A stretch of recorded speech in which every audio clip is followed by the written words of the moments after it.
So here I come with the third lecture of my botany lecture series. The third lecture, which is today on 6th July, belongs to glycolysis, a part of respiration.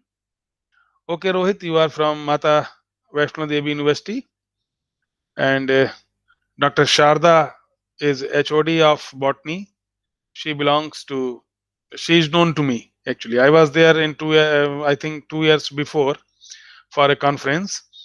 So today's lecture belongs to glycolysis. Glycolysis, as we all know, it is a part of respiration. It is a part of respiration. Actually, it is a part of aerobic respiration and it is a part of anaerobic respiration. हम सब लोग जानते हैं कि respiration एक ऐसा process है जो सब में होता है. It is similar in both plants and animals. We all respire, we all take oxygen to consume the food, and we all produce carbon dioxide which releases out. The carbon dioxide is being taken by the plants, and they produce oxygen with the help of photosynthesis. So when they release carbon dioxide, when they release oxygen, it is being taken by the human beings. It is being taken by the all organisms. So we come on this earth, we are actually the guests of the plants. हम इस धरती पर पौधों के मेहमान हैं, और मेहमान होने के नाते हमारा कर्तव्य है कि हम उन प्लांट्स को जिंदा रखें, क्योंकि अगर हम उनके मेहमान हैं तो हमको इस बात का ध्यान रखना चाहिए कि जो हमारा मेजबान है यानी जो हमारा होस्ट है उसको कोई नुकसान ना हो. जब हम कोई प्लांट तोड़ते हैं या हम जब कोई पेड़ काटते हैं तो आप ये समझ लीजिए कि हम उस समय अपने होस्ट का मर्डर कर रहे होते हैं. हमें अपने होस्ट का मर्डर नहीं करना चाहिए. हम इस धरती पर पौधों के मेहमान हैं. Okay, so let's start the glycolysis.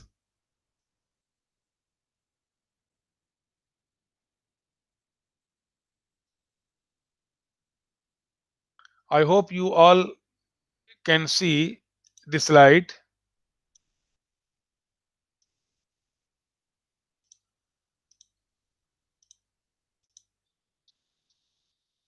So we come to the introduction of glycolysis.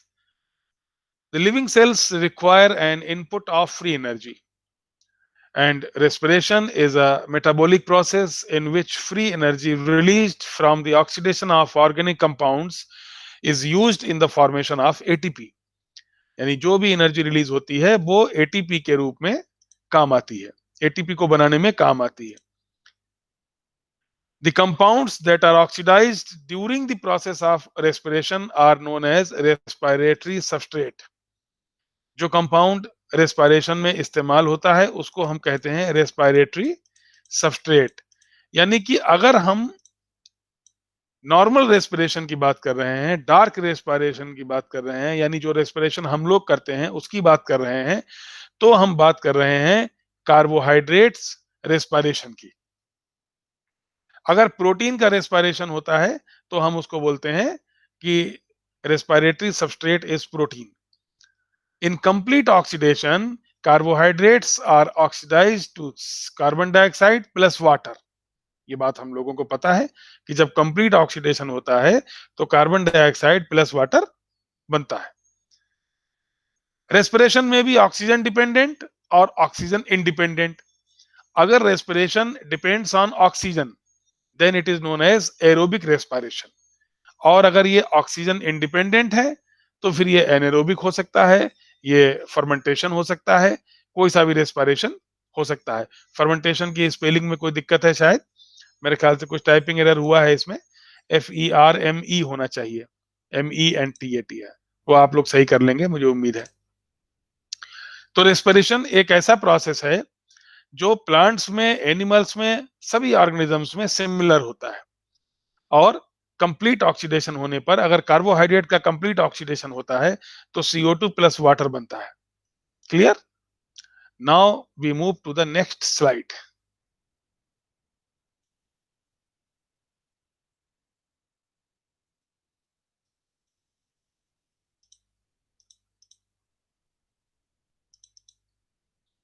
Aerobic respiration.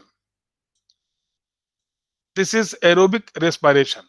Aerobic respiration is oxygen, oxygen की स्पेलिंग में भी कुछ दिक्कत आई है, ऑक्सीजन डिपेंडेंट रिएक्शन.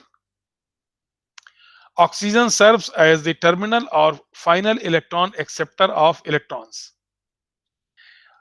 सबसे लास्ट में जो इलेक्ट्रॉन एक्सेप्ट करेगा वो होगा ऑक्सीजन, अगर एरोबिक रेस्पिरेशन हो रहा है तो. क्योंकि एरोबिक रेस्पिरेशन में ये ऑक्सीजन डिपेंडेंट रिएक्शन है, यानी ये ऑक्सीजन पे डिपेंड करती है. तो ऑक्सीजन डिपेंडेंट होने के कारण ये ऑक्सीजन जो है it serves as the terminal और final electron acceptor of electrons. C6H12O6 plus 6O2 is equal to 6CO2 plus 6H2O plus energy, ATP plus heat. यानी कि जो एनर्जी बनती है it goes out in the form of ATP and in the form of heat. Oxidation of glucose is an exergonic process with net release of free energy. ये exergonic process है क्योंकि इसमें free energy release होती है. यहां पर यह बात इंपॉर्टेंट होती है कि when 1 mole of glucose is completely oxidized into CO2 plus 6H2O, जब ये कार्बन डाइऑक्साइड और वाटर में चेंज होता है तो अप्रोक्सीमेटली 2870 किलो जूल और 686 किलो कैलोरी इज लिबरेटेड. इतनी एनर्जी लिबरेट होती है जब 1 मोल ऑफ ग्लूकोज यानी 180 gram glucose is completely oxidize, जब पूरी तरीके से ऑक्सीडाइज होता है तब. Part of this energy is used for the synthesis of ATP, और इसी एनर्जी का थोड़ा सा पार्ट ATP बनाने में इस्तेमाल होता है. For each molecule of glucose degraded to 6CO2 plus 6H2O by respiration, the cell makes up to about 30 mole, 30 molecule or 30 or 32 ATP molecules, each with 7.3 kilocalorie mole of free energy. जब हम लोग बात करते हैं कि कितनी energy, कितने ATP इसमें बनते हैं, तो दरअसल जो ATP मॉलिक्यूल्स हम दिखाते हैं 36 और 38 ATP मॉलिक्यूल्स, ये मॉलिक्यूल्स जो एक्चुअली में बनते हैं उसमें कई बार जो ATP हम 3 ATP दिखाते हैं वो लेनिंजर की बुक के अकॉर्डिंग या पाथफाइंडर की बुक के अकॉर्डिंग 2.5 एंड 2.5 ATP मॉलिक्यूल्स कभी-कभी हो जाता है. तो उस केस में टोटल 36 38 ATP मॉलिक्यूल्स ही हम एक ग्लूकोज मॉलिक्यूल के कंप्लीट डिग्रेडेशन या कंप्लीट ऑक्सीडेशन में हम दिखाते हैं. अब अगर हम एंजाइम कैटालाइज्ड रिएक्शंस की बात करते हैं during aerobic respiration, it can be grouped into 3 major processes. The first one is glycolysis, second citric acid cycle और Krebs cycle, and third is oxidative phosphorylation. ये 3 प्रोसेस जब हम दिखाते हैं तो ऑक्सीडेटिव फास्फोराइलेशन के बाद कंप्लीट ग्लूकोज का कंप्लीट ऑक्सीडेशन हो पाता है और यहां पर carbon dioxide plus water release होता है. तो फिलहाल अगर आप गौर से देखें तो हमें रेस्पिरेशन में 3 प्रोसेस पढ़ने होते हैं. पहला ग्लाइकोलाइसिस, दूसरा सिट्रिक एसिड साइकिल और तीसरा ऑक्सीडेटिव फास्फोराइलेशन. क्लियर? अब हम मूव करते हैं नेक्स्ट स्लाइड पर.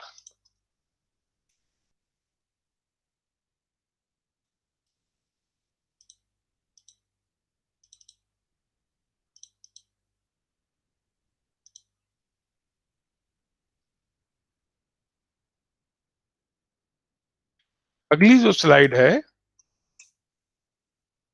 वो है intracellular location of major processes of aerobic respiration. यानी कि एरोबिक रेस्पिरेशन जो होता है वो उसकी लोकेशन क्या होती है. आप गौर से देखें, पहले यूकैरियोट्स की बात की गई है. अगर यूकैरियोट्स की बात करते हैं हम तो ग्लाइकोलाइसिस होता है साइटोसॉल में, सिट्रिक एसिड साइकिल होता है माइटोकॉन्ड्रियल मैट्रिक्स में, और ऑक्सीडेटिव फास्फोराइलेशन जिसको इलेक्ट्रॉन ट्रांसपोर्ट चेन या ETC या इलेक्ट्रॉन ट्रांसपोर्ट सिस्टम भी बोलते हैं, ये ऑक्सीडेटिव फास्फोराइलेशन जो होता है ये इनर माइटोकॉन्ड्रियल मेम्ब्रेन पर होता है. तो inner mitochondrial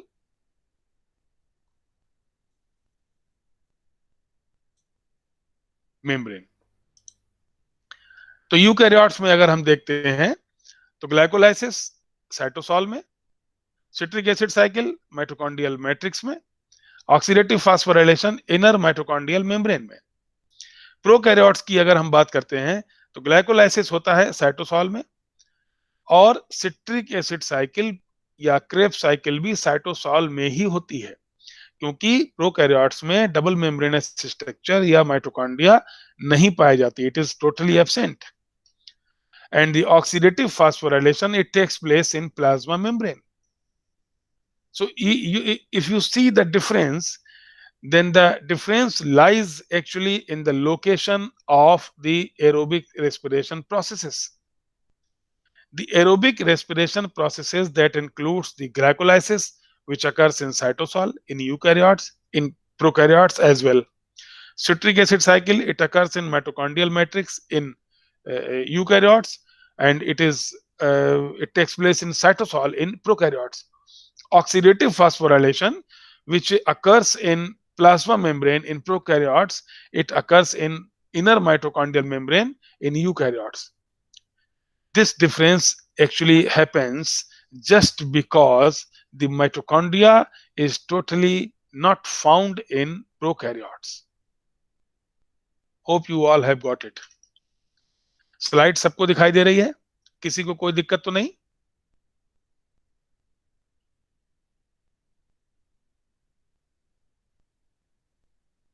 okay okay okay okay okay, slide सबको दिखाई दे रही है, ये अच्छी बात है। और थैंक यू। साधना चौरसिया जी अभी हमारे बीच में जुड़ी हैं। मैं जानना चाहता हूं कि साधना जी आप कहां से हैं? साधना चौरसिया जी, हेलो। साधना चौरसिया जी, आप अपना माइक अनम्यूट किया, अनम्यूट करके या चैट बॉक्स में बता सकते हैं कि आप कहां से हैं?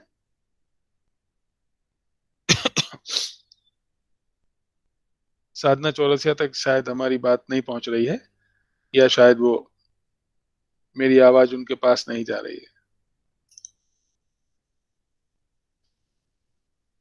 साधना जी चित्रकूट से हैं, वेरी गुड। आप स्टूडेंट हैं या फैकल्टी हैं? टीचर हैं या स्टूडेंट हैं?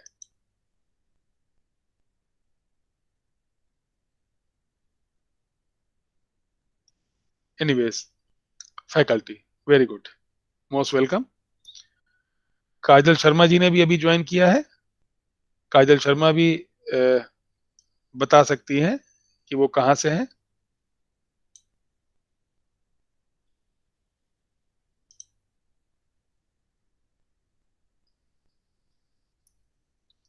चलिए, मोस्ट वेलकम। अब हम लोग जो मेन स्लाइड है उसकी तरफ मूव कर रहे हैं। सभी को स्लाइड दिखाई दे रही है मेरे ख्याल से, किसी को कोई दिक्कत तो नहीं आ रही होगी। तो अब हम अगली स्लाइड पे मूव करते हैं। ये स्लाइड ही इस पूरे लेक्चर की जान है, इसी को आपको समझना है। देखिए इस स्लाइड को गौर से देखिए।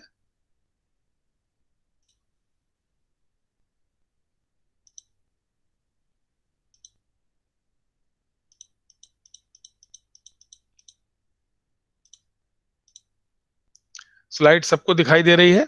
कोई ऐसा तो नहीं जिसको स्लाइड ना दिखाई दे रही हो?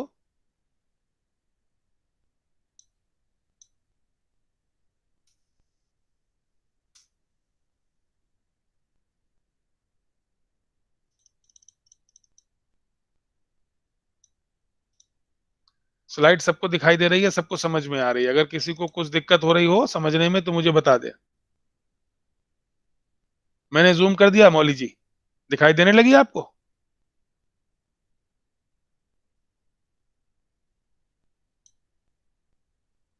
ओके ओके ओके, आपके लिए ही मैंने जूम किया था, मैं समझ गया था कि आपको नहीं दिखाई दे रही होगी। गौर से आप इस स्लाइड को देखें। अगर आप इस स्लाइड को देखेंगे तो हमारी ग्लाइकोलाइसिस कहां से शुरू होती है? हमारी ग्लाइकोलाइसिस शुरू होती है ग्लूकोज से, और ये प्रीपरेटरी फेज है। प्रीपरेटरी फेज का मतलब हुआ एनर्जी इन्वेस्टमेंट फेज। इसमें हमारे पास से एनर्जी खर्च होती है। अगर आप गौर से इसको देखें तो ग्लूकोज जो कि 6 कार्बन कंपाउंड है, उसका पहला स्टेप अगर देखिए तो ग्लूकोज 6 फॉस्फेट बनता है।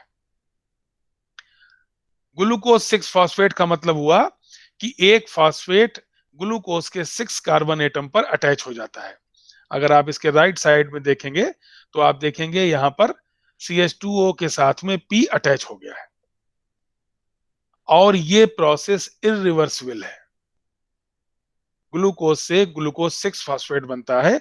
एटीपी, ये जो फॉस्फेट आता है वो कहां से आएगा हमारे पास, जब एटीपी हमारा टूटेगा। एटीपी से टूटेगा एडेनोसिन ट्राइफॉस्फेट है, ट्राइफॉस्फेट टूटेगा तो डाइफॉस्फेट बनेगा, डाइफॉस्फेट बनेगा तो एक फॉस्फेट कहां जाएगा, वो एक फॉस्फेट आ जाएगा ग्लूकोज के 6 कार्बन एटम पर।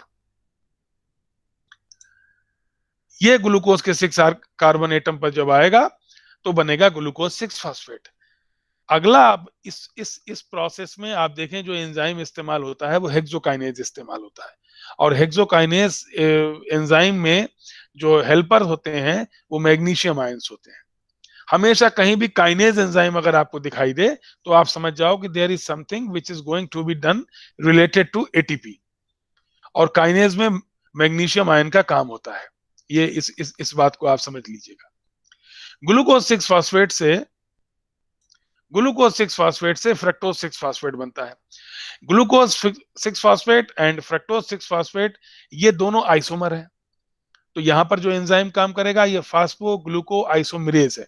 और ये सेकेंड स्टेप है, ध्यान रखिएगा। पहले स्टेप में एटीपी खर्च हुए, दूसरा स्टेप आइसोमराइजेशन का है। फ्रक्टोज 6 फॉस्फेट से बना फ्रक्टोज 1,6 बाइफॉस्फेट। यहां पर फिर एक एटीपी आकर के जुड़ा, यानी फॉस्फेट 2 हो गए। जब 2 फॉस्फेट हो गए तो फ्रक्टोज 1,6 बाइफॉस्फेट हो गया। ये 2 फॉस्फेट हो गए। 2 फॉस्फेट होने का मतलब यह है कि फिर यहां पर एक फॉस्फेट खर्च हुआ। और जो एक फॉस्फेट खर्च हुआ वो फिर कहां से आएगा, एटीपी से आएगा। एटीपी से आएगा तो फिर वहां पर एंजाइम कौन सा होगा, काइनेज एंजाइम होगा। फिर जो एलिमेंट वहां पर रिक्वायर होगा वो कौन सा होगा, मैग्नीशियम 2+। तो आप देखें कि 2 जगह एटीपी हमारे खर्च हुए हैं और बन गया है fructose by 6 by 1,6 by phosphate.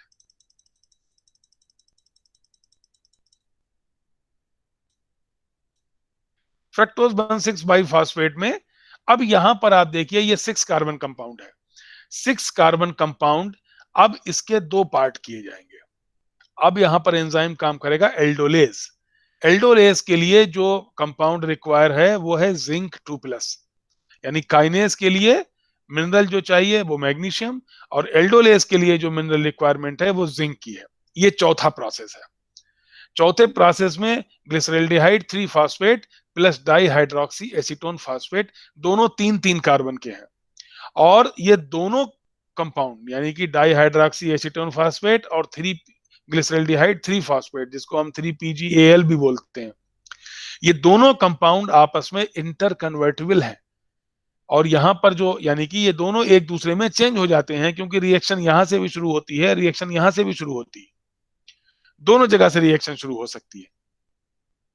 तो दोनों जब 2 टुकड़े हुए तो जाहिर सी बात है कि ये 3 कार्बन के 2 कंपाउंड बन गए।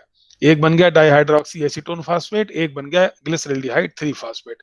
और ये दोनों कंपाउंड आपस में इंटर कन्वर्टिबल हैं और ये दोनों आपस में ट्राइवोस फॉस्फेट आइसोमरेज से एक दूसरे में चेंज हो जाते हैं, हो सकते हैं। यहां तक का फेज ये हुआ preparatory phase. Glucose, glucose 6 phosphate, fructose 6 phosphate, fructose 1,6 biphosphate. अब हम आते हैं पे ऑफ फेज पे। अभी तक हमारे दो एटीपी हमारे खर्च हो चुके हैं और 6 कार्बन कंपाउंड जो है वो 3-3 कार्बन के 2 कंपाउंड में चेंज हो चुका है। अब हम इस रिएक्शन को कहीं से भी शुरू कर सकते हैं। हम इस रिएक्शन को ग्लिसरल्डिहाइड 3 फॉस्फेट से भी शुरू कर सकते हैं और डाईहाइड्रोक्सी एसीटोन फॉस्फेट से भी शुरू कर सकते हैं।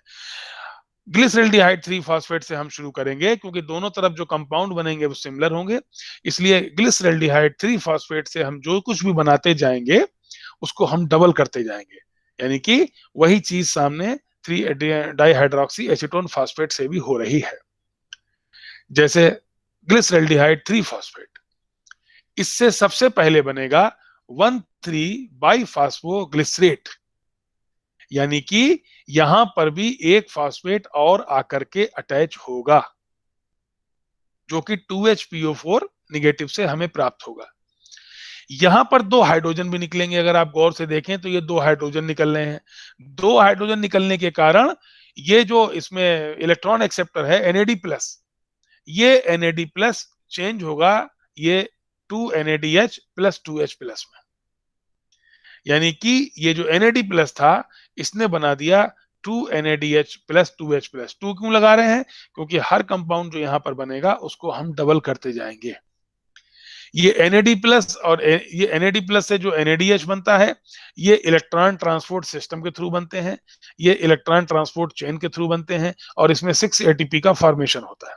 ये छठा प्रोसेस है, इसको आप ध्यान रखिएगा। 1,3-PGA, 1,3-BiPGA। 1,3-BiPGA का मतलब हुआ 1,3-बाइफॉस्फोग्लिसरेट, यानी कि यहां पर एक दो जो फास्फेट इसमें लगे हुए थे उसमें से एक फास्फेट अब एक फास्फेट स्टोर हो जाएगा। यानी जो हमारा ADP था, एडेनोसिन डाइफॉस्फेट था, उसमें एक फास्फेट अटैच हो गया, ADP चेंज हो गया ATP में, और जो 1,3 यानी कि जो दो फास्फेट लगे हुए थे फर्स्ट पे और थर्ड कार्बन पे, उसमें से अब एक ही रह गया 3-फास्फोग्लिसरेट, यानी एक फास्फेट जो लगा हुआ था वो जमा हो गया। ये 7th प्रोसेस है। आप अगर गौर करेंगे ऊपर फर्स्ट प्रोसेस में एक ATP खर्च हुआ, थर्ड प्रोसेस में एक ATP खर्च हुआ, इधर 7th में एक ATP जमा हो गया, और एक को हम डबल क्यों कर देते हैं? क्योंकि हम यहाँ पर दो ATP दो मॉलिक्यूल लेकर के चल रहे हैं। तो हम ये कह सकते हैं कि फर्स्ट और थर्ड में दो ATP खर्च हुए, इधर 7th में दो ATP हमारे स्टोर हो गए। 3-PGA से अब हम आएंगे फास्फोग्लिसरेट म्यूटेज एंजाइम हेल्प करेगा और ये चेंज होगा फास्फोग्लिसरेट में, 2-फास्फोग्लिसरेट में। यानी 2-फास्फोग्लिसरेट का मतलब ये हुआ कि 3-फास्फोग्लिसरेट चेंज हो गया अब 2-फास्फोग्लिसरेट में। ये देखा जाए तो एक टाइप का म्यूटेशन है, इसीलिए यहां पर एंजाइम काम कर रहा है म्यूटेज, याद करने के लिए बता रहा हूं मैं आपको। अभी भी ये कंपाउंड 3 कार्बन कंपाउंड है। अब यहां से इसमें काम करेगा इनोलेज, मैग्नीशियम या मैग्नीज आयन इसमें हेल्प करते हैं इनोलेज की, और वाटर मॉलिक्यूल बाहर निकलेगा 9th रिएक्शन में। वाटर मॉलिक्यूल जब बाहर निकलेगा तो बचेगा हमारे पास फास्फोइनॉल पायरुविक एसिड या फास्फोइनॉल पायरुवेट, जो कि 3 कार्बन कंपाउंड है, और पायरुवेट काइनेज की हेल्प से जो आखिरी फास्फेट है वो भी स्टोर हो जाएगा, फिर दो ADP चेंज होंगे दो ATP में और बनेगा पायरुवेट या पायरुविक एसिड, जिसके दो मॉलिक्यूल यहां पर बन जाएंगे। तो अगर आप गौर से देखें तो आपको दिखाई ये देगा कि इस पूरे प्रोसेस में, इस पूरी ग्लाइकोलाइसिस में, एक मॉलिक्यूल ग्लूकोज का जो कि 6 कार्बन कंपाउंड का था वो टूटकर दो मॉलिक्यूल पायरुविक एसिड के बनाता है, जो 3 कार्बन कंपाउंड होता है। और अगर गौर से आप देखेंगे इसको,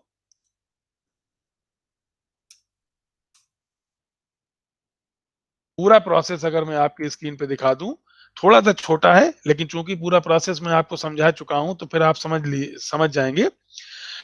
पहला जो ग्लूकोज मॉलिक्यूल था वो 6 कार्बन कंपाउंड का था, उससे पायरुविक एसिड के दो मॉलिक्यूल बने, दोनों में 3-3 कार्बन है, इसीलिए पायरुवेट के दो मॉलिक्यूल बनते हैं, क्योंकि ग्लूकोज का 6 कार्बन कंपाउंड टूट करके पायरुविक एसिड के 3-3 कार्बन के दो मॉलिक्यूल बना देता है। दूसरी बात अगर आप गौर से देखेंगे, पूरे प्रोसेस में, पूरे इस ग्लाइकोलाइसिस में 10 प्रोसेस है, और 10 प्रोसेस को भी अगर आप गौर से देखेंगे तो फर्स्ट, थर्ड, 7th और 9th, ये प्रोसेस जो है इनमें 10th 1, 1, 3, 7, 10, ये चार प्रोसेस ऐसे हैं जो काइनेज से कंट्रोल हो रहे हैं, जिसमें ATP या तो खर्च हो रहा है या ATP बन रहा है। अगर आप गौर से देखें तो फर्स्ट और थर्ड में दो ATP खर्च हुए, 7th में दो बने और 10th में दो बने, तो 4 ATP बने, दो ATP खर्च हुए, टोटल हमारे पास जो नेट गेन हुआ वो दो ATP का हुआ। इसके अलावा जब फिफ्थ प्रोसेस होता है जिसमें हाइड्रोजन निकलते हैं, उसमें जब एक एनएडीएच में चेंज होता है तो 6 एटीपी मॉलिक्यूल बनते हैं। दो एनएडी जब दो एनएडीएच में चेंज होंगे तो एक एनएडी जब एक एनएडीएच में चेंज होता है तो 3 एटीपी मॉलिक्यूल बनते हैं। दो एनएडी जब दो एनएडीएच में चेंज होते हैं तो 6 एटीपी मॉलिक्यूल बनते हैं। यानी सबस्ट्रेट लेवल पर टोटल फायदा हुआ 2 एटीपी का और 6 एटीपी ईटीएफ से बने, यानी ग्लाइकोलाइसिस में टोटल गेन हुआ 8 एटीपी का। 8 एटीपी का टोटल गेन ग्लाइकोलाइसिस में होता है। अगर ये बात सबकी समझ में आ गई हो तो फिर हम आगे बढ़ सकते हैं थोड़ा सा, क्योंकि प्रोसेस यहां पर खत्म हो जाता है। अगर कोई किसी को कुछ पूछना हो अभी तो मुझसे पूछ सकता है इस प्रोसेस के बारे में।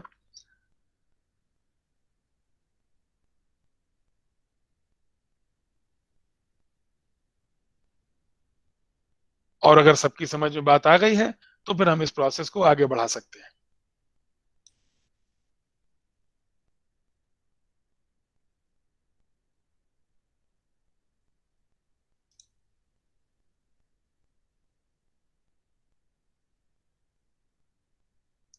देखो आस्था, एनएडीपी वाला जो सिस्टम है वो, अगर एनएडी चेंज होता है एनएडीएच में तो इसका मतलब ये हुआ कि ये पूरा प्रोसेस इलेक्ट्रॉन ट्रांसपोर्ट सिस्टम के थ्रू होता है। यानी कि यहां पर जो एटीपी बनेंगे वो एटीपी डायरेक्ट नहीं बनेंगे, सबस्ट्रेट लेवल पर नहीं बनेंगे, वो इलेक्ट्रॉन ट्रांसपोर्ट सिस्टम के लेवल पर बनेंगे। तो एक होता है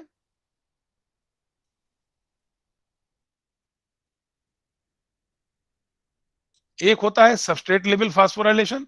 सबस्ट्रेट लेवल फास्फोराइलेशन का मतलब होता है कि वो फास्फोराइलेशन जिसमें सबस्ट्रेट लेवल पर डायरेक्ट एटीपी बनता है, जिसमें एटीपी एडीपी से एटीपी बने या जीटीपी से जीटीपी बने, इसको सबस्ट्रेट लेवल फास्फोराइलेशन बोलते हैं। और जो इलेक्ट्रॉन ट्रांसपोर्ट सिस्टम के थ्रू बनते हैं वो ईटीसी के थ्रू, ऑक्सीडेटिव फास्फोराइलेशन के थ्रू बनने वाले एटीपी होते हैं। अब अगर हम इस पूरे प्रोसेस को, इस पूरे रेस्पिरेशन को गौर से देखें, इसका एक ओवरव्यू अगर हम देखें, अगर इसका हम एक ओवरव्यू देखें तो आप देखेंगे कि सबसे पहले ऊपर बना हुआ है ग्लूकोज। ग्लूकोज बना हुआ है। इस ग्लूकोज में आप देखें स्टेप 1 जिसमें एटीपी खर्च हुआ, फिर स्टेप 2 जिसमें आइसोमेराइजेशन हुआ, फिर स्टेप 3 जिसमें एटीपी खर्च हुआ। यानी ये प्रोसेस तो हुए एनर्जी इन्वेस्टमेंट प्रोसेस। इसमें एनर्जी का इन्वेस्टमेंट हुआ, हमें एनर्जी को खर्च करना पड़ा। ठीक है।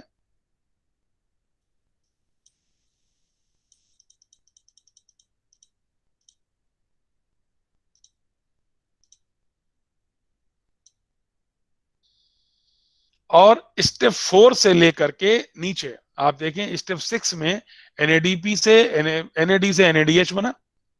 उसके बाद स्टेप 7 में एटीपी का फॉर्मेशन हुआ। उसके बाद लास्ट 10th स्टेप में जब पायरुविक एसिड का फॉर्मेशन हुआ उस समय भी एटीपी बने। ये एनर्जी जनरेशन प्रोसेस है। इसके बीच में जब 6 कार्बन कंपाउंड के दो टुकड़े हुए थे, यानी कि जब फास्फोग्लिसरल्डिहाइड 3PGAL और डाइहाइड्रोक्सी एसीटोन फास्फेट बना था, उस समय cleavage of 6 carbon sugar to 2 triose phosphate हुआ था। तो अगर देखा जाए तो ग्लाइकोलाइसिस में 3 हिस्से हो गए। एक तो एनर्जी इन्वेस्टमेंट जिसमें फर्स्ट, सेकंड, थर्ड, फोर्थ आते हैं।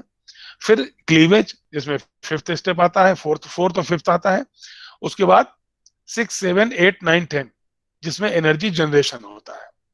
और हम लोग जान चुके हैं कि टोटल एनर्जी जो जनरेट होती है वो 4 एटीपी बनते हैं, 2 एटीपी खर्च होते हैं, यानी 2 एटीपी का नेट गेन होता है। इसके अलावा हम ये भी जानते हैं कि जो पूरा प्रोसेस होता है उस पूरे प्रोसेस में चूंकि 6 जो छठा स्टेप होता है उसमें ईटीएस के थ्रू 6 एटीपी बनते हैं, इसलिए टोटल गेन अगर ग्लाइकोलाइसिस का देखा जाए तो टोटल गेन 8 एटीपी का होता है। तो नेट गेन 2 एटीपी का, टोटल गेन 8 एटीपी का। ग्लाइकोलाइसिस मैं फिर से एक बार पूरी स्लाइड आपको दिखा देता हूं सारी।